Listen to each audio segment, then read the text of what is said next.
इस तल्ख माहौल में कोई आस उम्मीद बाकी है, कुछ अच्छा हो सकता है, या अभी भी कुछ चांसेस हैं, या बस सब डेड एंड पे चला गया है जैसे लोग कहते हैं कि ख़त्म हो गया? देखिए, सियासत में कोई भी डेड एंड नहीं है। जितना मर्जी रगड़ ले एक दूसरे को, जो मर्जी कर ले, एट दी एंड कोई ना कोई बातचीत का रास्ता निकल आता है। जंगों में भी बातचीत होती है, उसकी रिसेंट एग्जांपल हमारे सामने है। ये तो फिर हमारी अपनी पॉलिटिकल पार्टीज़ हैं और सारा एनवायरनमेंट है, तो इसमें भी रास्ता निकलना है, एट दी एंड निकलना है, उसके लिए कोशिशें जारी हैं। अभी पीटीआई के कैंप में क्या चल रहा है, जैसे एकदम से वो आ गया ना कि खबरदार कोई तस्वीरें भी लाया तो ये हो जाएगा, और कोई ये कर दिया तो मतलब इतनी ज़्यादा एकदम से सख्ती नज़र आने लगी कि किसी ने ये भी कर दिया तो उसके खिलाफ भी कार्रवाई होगी, रुकनीत मुअत्तल हो जाएगी, दिस एंड दैट। इस सारे मामले पर पीटीआई की पार्लिमानी पार्टी का एक बंद कमरा इजलास हुआ। उसमें कुछ बड़े डिसीजन किए गए, एक 2 दिन पहले, एक आज वाला मैं आगे चल के आपको बताता हूँ। 2 दिन पहले एक इजलास हुआ, उसकी अंदरूनी कहानी मैं आपको बताता हूँ। उसमें सब ने बड़ा एक अजीब सा माहौल था कि ये प्रेस कॉन्फ्रेंस वाला जो सारा मामला हुआ, उसके बाद ये पहला उनका इजलास था। काफ़ी लंबा इजलास चला, गैर मामूली इजलास, 1 घंटा चला, 2 घंटे, 3 घंटे, 4 घंटे, ये लंबा इजलास चला। और उसमें आउटकम क्या निकला, वो कह रहे हैं कि जनाब सारे इस बात पर मुत्तफिक हैं कि मुफाहमत का रास्ता निकलना चाहिए, लेकिन मुज़ाहमत भी छोड़ी नहीं जा सकती, या उसको भी रास्ते में ये नहीं है कि हम कोई ऐसा मैसेज दे कि हम मुज़ाहमत से पीछे हट गए। हाँ, वक्त का तकाजा ये है कि बड़ी अक्लमंदी से चला जाए और कोई फाउल प्ले ना किया जाए, तो मुज़ाहमत भी चलेगी और फाउल प्ले भी नहीं करना। और उसके फ़ौरन बाद ही हमने देखा कि वो सारे के सारे इमरान खान की तस्वीर उठा के उसका नारा लगाते लगाते वहाँ से बाहर निकले, जिनके बारे में ये कहा जा रहा था कि ये तस्वीर भी लाए तो रुकनीत मुअत्तल हो जाएगी। वो सारे के सारे लोग उनकी तस्वीर थामे नारे लगाते हुए वहाँ से निकले और ऐवान के अंदर चले गए। हम सब खड़े हैं। पाकिस्तान की पहचान है, इमरान की, पाकिस्तान की जान है तो जाए। इमरान खान पाकिस्तान की पहचान। सर, रुकनीत मुअत्तल नहीं होगी, नहीं होनी चाहिए, मुअत्तल करते हैं, 1000 बार कर ले। देखिए, ये कोई नई बात नहीं है कि हम लेके आ रहे हैं पहली मरतबा, इसलिए अगर उन्होंने ये फैसला किया हुआ है कि जैसे द एंड ऑफ इट, हमें भी कोई इतनी ख्वाहिश नहीं है, लेकिन हम चाहते हैं जमहूरियत चले। वहाँ से स्पीकर ने भी पेशकश की कि हम कोशिशें कर रहे हैं, लेकिन जो रिजल्ट मिल रहे हैं हम 10 कदम पीछे चले जाते हैं, लेकिन अभी भी ये ऑफ़र वैलिड है, हम कोई रास्ता निकाल सकते हैं, बैठ के बातचीत करनी पड़ेगी। अब इस सिलसिले में जो ताज़ा तरीन पेशरफ्त है वो मैं जल्दी से आपको बता देता हूँ। आज ही की डेवलपमेंट ये है कि पीटीआई ने ये फैसला किया है कि वो 1 कदम आगे बढ़ाएगी मुफाहमत के लिए, और कोई वे फॉरवर्ड निकालने के लिए वो आगे बढ़ने के लिए तैयार है। जैसे कहा जाता है ना, पीटीआई 1 कदम आगे बढ़े तो हम इतने कदम आगे बढ़ाएंगे, तो एक टेस्टर के तौर पे ही सही, लेकिन ये फैसला हुआ कि पीटीआई 1 कदम आगे बढ़ेगी। और इस सिलसिले में क्या होने क्या जा रहा है, पहला तो यह है कि सियासी जमातों से कुछ राब्ते होंगे। किस लिए होंगे? क्योंकि पीटीआई तहरीक तहफ़्फ़ुज़ आईन पाकिस्तान के प्लेटफॉर्म से करने जा रही है एक 2 रोज़ा कौमी कॉन्फ्रेंस, जिसका जो मैंने अभी चेक किया, महमूद अचकज़ई के बहुत ही राइट हैंड हैं, जो कि सारी चीज़ों को मैनेज कर रहे हैं, देख रहे हैं क्या क्या हो रहा है। उनसे मैंने फ़ोन पर अभी बात की, उनसे मैंने पूछा कि आप पहले भी 4 बार ये कौमी कॉन्फ्रेंस करा चुके हैं, कभी इस होटल में, कभी उस होटल में, आपको तो कौमी कॉन्फ्रेंस कराने के लिए भी मसाइल का सामना करना पड़ता है, तो अभी क्या नया है इसमें, एजेंडा क्या है? तो उन्होंने जो चीज़ें बताई हैं उससे ये लग रहा है कि शायद इस बार संजीदगी है कि हम कोई वे फॉरवर्ड निकालें, बैठ के बातचीत करें और कोई रोड मैप आगे दें कि हम इन शराइत पर या इस तरह से आगे बढ़ सकते हैं। उसके लिए पहला जो पीटीआई ने कदम उठाया वो ये कि पीपल्स पार्टी से राब्ते का फैसला किया गया है कि इस बार पीपल्स पार्टी को भी बाकायदा दावत दी जाएगी। पहले इनका अपोजिशन जमातों का एक वो होता था, ये सारा अपोजिशन इत्तेहाद बैठ के कौमी कॉन्फ्रेंस कर लेता था। अभी ये है कि इसमें हुक्मरान इत्तेहाद की पार्टी पीपल्स पार्टी को इनवाइट करने का फ़ैसला किया है कि हम उनको ऑन बोर्ड करेंगे। ऑल्दो के पीपल्स पार्टी और मुस्लिम लीग नून सारा कुछ जो भी इस टाइम पीटीआई के साथ हो रहा है उसके बराह रास्त बेनिफिशरी भी हैं, और जो भी हो रहा है आपस की मुशावरत से ही हो रहा होगा, लेकिन पीटीआई ने ये सोचा कि हम 1 कदम आगे बढ़ाते हैं तो पीपल्स पार्टी का इंतखाब किया जाए पहले।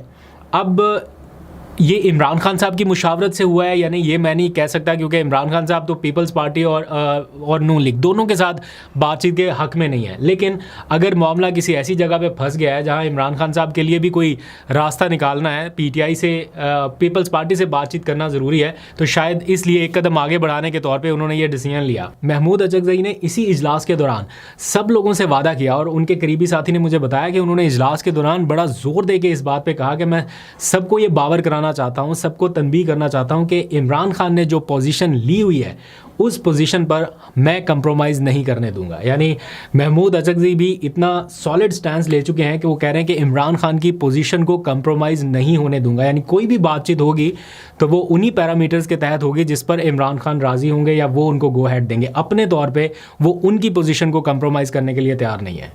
वो ये कह रहे हैं कि अगर PMLN के साथ हम बातचीत करें या मुज़ाकरात करें तो PMLN को ये मेक श्योर करना होगा कि वो महमूद अचकज़ई समेत उनके 4-5 सियासी रुफ़का को इजाज़त दे कि वो इमरान खान से जाके एक बार मिल लें। अगर महमूद अचकज़ई सियासी लोग जाके इमरान खान से मिलें और उनसे गाइडलाइंस लें कि हम बातचीत करना चाहते हैं, वो कहते हैं ठीक है, हमें मैंडेट तो दिया इमरान खान ने कि बातचीत का मैंडेट इनके पास है, लेकिन शराइत क्या होंगी, इमरान खान को वो काबिल कबूल हैं या नहीं। हम अपने तौर पे ऐसे कैसे ये अनाउंस करते हैं कि हम ये शर्त मानने के लिए तैयार हैं, इससे पीछे हटने के लिए, इससे आगे बढ़ने के लिए। तो वो सारा कुछ डिसाइड इमरान खान ने करना है। तो इसलिए वो कह रहे हैं कि इमरान खान से मुलाकात की अगर इजाज़त मिलती है सियासी लोगों को, बहनों का तो हो गया ना मामला जो भी है, सियासी लोगों को अगर मिलती है तो हम ये बातचीत आगे बढ़ाने के लिए PMLN के साथ भी तैयार हैं। अब देखते हैं, PMLN तो कह रही है कि हम तो जनाब वो तो अडियाला से मुंतकली और PTI के ऊपर पाबंदी और PTI अडियाला वर्सेस फला। अभी भी मैं वो बैठा हुआ था ज़रा उनके शो में, खावर गुमन साहब के द रिपोर्टर्स प्रोग्राम में, तो वो हवाला दे रहे थे राना सनाउल्लाह साहब का कि उन्होंने कह दिया कि PMLN और PTI अडियाला बनने जा रही है और PTI पाकिस्तान बनने जा रही है, तो इनके अंदर से कोई ग्रुप निकल आएगा। तो ये बातें ग्रुप वाली तो पता नहीं कब से हो रही है, 3 साल से हो रही हैं। तो ग्रुप क्या निकले हैं, इस्तेहकाम पाकिस्तान पार्टी ग्रुप निकल आया या वो PTI पार्लियामेंटेरियन ग्रुप निकल आया। अगर आप इसको PTI का धड़ा कहते हैं या PTI में ग्रुप बंदी कहते हैं तो फिर बेशक आप 2 बंदों का PTI अडियाला कैंप भी बना ले, उससे PTI को क्या फ़र्क पड़ेगा। PTI तो अभी अपनी जगह पे स्टैंड स्टिल है। पाबंदी भी लगानी है तो उनके ऊपर ना उनके पास निशान है, ना वो वैसे इलेक्शन में अपनी उस तरह से पार्टिसिपेशन कर पा रहे हैं, तो एक तरह से तो उसी प्रोसेस से गुजर रहे हैं। तो इसलिए राना सनाउल्लाह साहब ने जब लास्ट टाइम सुहेल आफरीदी साहब के इलेक्शन के टाइम कहा था कि इनके इतने बंदे टूट गए और ऐसा लग रहा था, माहौल लग रहा था कि शायद सुहेल आफरीदी को कोई सरप्राइज़ ही ना मिल जाए, और सारे के सारे बंदे उधर पूरे निकले। तो बाद में उनसे टेलीविज़न पर पूछा तो उन्होंने कहा कि देखें ये तो हमारी पॉलिटिकल स्ट्रैटेजी है ना, हम पहले दिन से तो नहीं कह सकते कि हम शिकस्त मान लिया या हम हार गए। तो इसलिए ये सारे बयान तो पॉलिटिकल स्ट्रैटेजी के तौर पे आते रहेंगे। ये इस टाइम का नैरेटिव है। PTI के कैंप में ये सिचुएशन चल रही है कि मामलात को आगे बढ़ाया जाए।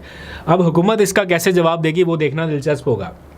कल वज़ीर आला सुहेल आफरीदी जो है वो आ रहे हैं इधर अडियाला जेल। अब जैसा हालात चल रहे हैं कि उनसे भी मुलाकात शायद नहीं होने दी जाएगी और वो 10वीं बार ऐसे ही वापस चले जाएंगे। शाहिद खटक उनके करीबी साथी इस बार शायद उनके हमरा ना हो पाए, क्योंकि गुज़िश्ता रात उनकी टांग फ्रैक्चर हो गई, जो भी सारा कुछ एपिसोड हुआ।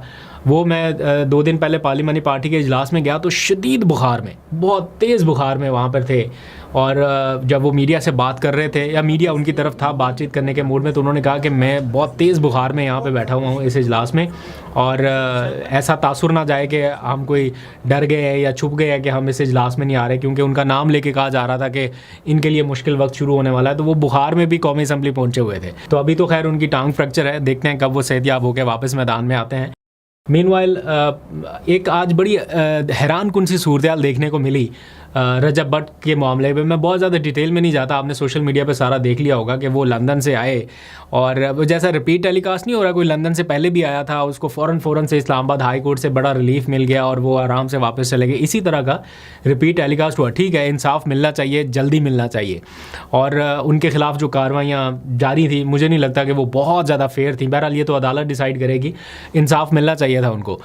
लेकिन जिस तरह से उनकी गाड़ी प्रोटोकॉल के साथ, गाड़ी को नंबर प्लेट भी नहीं है और वो जनाब अंदर चली गई और फिर वो जैसे बाहर निकली गाड़ी, तो मुझे वो मनाजर याद आ गए इमरान खान के टाइम के कि एक साबिक वज़ीर आज़म जब इसी अदालत में पेश हो रहे थे, इसी गेट से अंदर उनकी गाड़ी नहीं आने दी जा रही थी। उस वक्त नहीं आने दी जा रही थी जब उनको शदीद किस्म का सिक्योरिटी थ्रेट समझ लें या जो भी उनकी जान को ख़तरा वो क्लेम करते थे कि ये है, और किस तरह वो कवर होके ख़ुद को लोगों के बीच से, जैसे वो उनके लोग उनको लेके जाते थे, तो वो गाड़ी अंदर नहीं आती थी। आज हमने देखा कि एक शख्स जो है वो गाड़ी लेके अंदर और गाड़ी लेके बाहर। तो कानून ऐसे लोगों को समटाइम्स ट्रीट कर लेता है। बहरहाल अच्छे की उम्मीद रखनी चाहिए। देखते हैं कि कब हमें कुछ अच्छा सुनने को मिलता है। आपकी जो होप्स हैं हम उनको इंशाल्लाह लाइव रखेंगे, और हम भी नाउमीद नहीं है। ये पाकिस्तान है, 25 करोड़ लोगों का मुल्क है, ऐसे कब तक चलेगा, कैसे चलेगा? इंशाल्लाह कुछ ना कुछ बेहतर होगा।